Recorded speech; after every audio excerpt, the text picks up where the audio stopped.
ओम नमस्कार मित्रों, આજનો મારો વિડિયો યોગ કરતા પહેલા તમારે શું સાવધાની રાખવી જોઈએ એના માટેનો છે કે એમાં શું ધ્યાન રાખવું જોઈએ।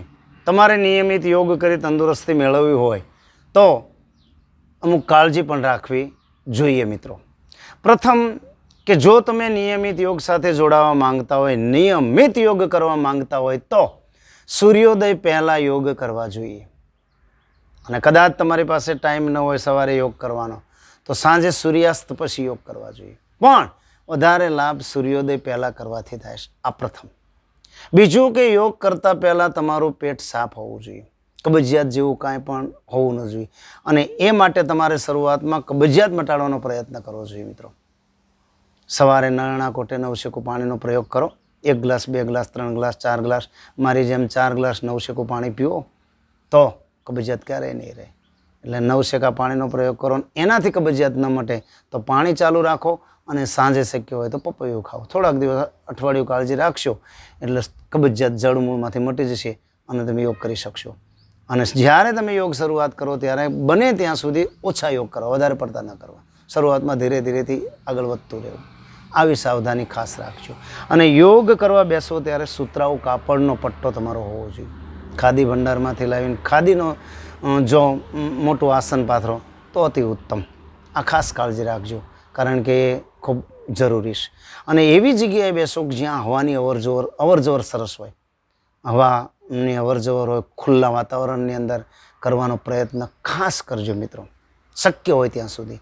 અને પંખાનો ઉપયોગ મારી દ્રષ્ટિએ ન કરવો જોઈએ, પણ કદાચ તમને ન અનુકૂળ આવતો હોય તો તમે કરી શકો છો, પણ પંખા વિના કરો તો અતિ ઉત્તમ। પંખા નીચે બેસ્યા કરતાં એમનામ બેસીને યોગ કરો તો ખૂબ સરસ મિત્રો, તમે ધારો એટલો એનો લાભ મેળવી શકો, 100% લાભ મેળવી શકો। યોગ કર્યા પછી છેલ્લે શવાસન ક્યારેય ભૂલવું જોઈએ નહીં। પ્રાણાયામો યોગને કર્યા બાદ 5 મિનિટ શવાસન તો તમારે કરવું જ જોઈએ, આ સાવધાની। અને યોગ કરતી વખતે કોઈ પણ જગ્યાએ દુખાવો થાય તો તરત યોગને બ્રેક કરી દેવા જોઈએ, તરત બંધ કરી દેવા જોઈએ।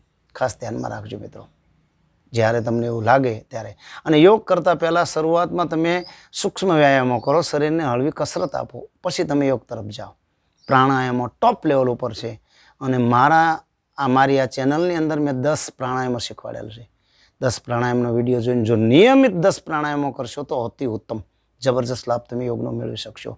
યોગ કર્યા બાદ તરત જમવું જોઈએ નહીં, અડધા કલાક પછી ભોજન લેવું જોઈએ। અને સ્નાન કરવું હોય તો પણ 15-20 મિનિટ પછી સ્નાન કરવું જોઈએ। આવી સાવધાની રાખવી ખૂબ જરૂરી છે મિત્રો। આટલી કાળજી રાખશો તો તમે યોગ સાથે જોડાઈ જશો અને યોગના જે લાભ છે એ મેળવી શકશો મિત્રો। અને યોગ કરતી વખતે તમે જે કપડાં પહેરો છો એ પણ હળવા કપડાં હોવા જોઈએ, બહુ ટાઈટ કપડાં પણ પહેરવા જોઈએ નહીં। આ ખાસ ધ્યાનમાં રાખજો મિત્રો, તો યોગ કરવાની વધારે મજા આવશે। અને વધારેમાં વધારે લાભ તમારે મેળવવો હોય તો સવારે દી ઉગ્યા પહેલાં, સૂર્યોદય પહેલાં ખાસ યોગ કરશો તો એનો જબરજસ્ત લાભ તમે મેળવી શકશો। અને બીજી એક વાત કરી દઉં ખાસ, કે સમૂહમાં બેસીને 5-7-10 જણાનું ગ્રુપ બેસી અને યોગ કરશો તો વધારે લાભ મેળવી શકાય છે। એટલે જ્યાં યોગ ક્લાસ ચાલુ હોય, યોગ ક્લાસની અંદર જઈ અને તમે જો યોગ કરશો તો એનું બેનિફિટ તમને વધારે મળશે મિત્રો। આ તો અમારો જાત અનુભવ છે કે બધાની સાથે બેસી અને જો યોગનું પ્રાણાયામ કરવામાં આવે તો ખૂબ મજા આવશે, આનંદ આવશે, અને તમે હસતા હસતા યોગ કરી શકશો મિત્રો।